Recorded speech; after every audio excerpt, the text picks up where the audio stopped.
দুই কারণে নারীরা জাহান্নামে যাবে বেশি। বিশ্বনবী মেরাজ থেকে এসে বললেন, ইয়া মা'আশারান নিসা, ও নারীরা, তাসাদ্দাকনা, তোমরা বেশি বেশি সদকা করো, দান খয়রাত করো।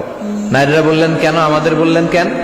বিশ্বনবী বললেন, উরিতুকুন্না আকসারা আহলিন নার, আমি জাহান্নামে দেখেছি পুরুষের চেয়ে নারীরাই বেশি জাহান্নামী হবে।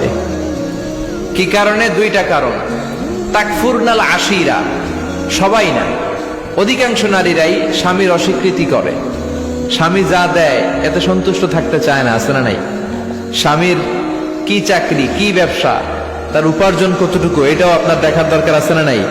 এখানেই তো আপনার সবরের বিষয়। জান্নাত তো এমনি এমনি আসবে না বোন, আপনাকে সবর করতে হবে। স্বামীর নাশুকরি করবেন না। পাশের বাড়ির ভাবিরা তো এত মোটা নেকলেস কিনা দিছে, তুমি দাও না কেন? এদের ঘরে তো দামি সোফা সেট, আমার ঘরে নাই কেন? এদের তো এটা করে, এদের তো এটা দিছে হাজবেন্ড, আমারে দাও না কেন?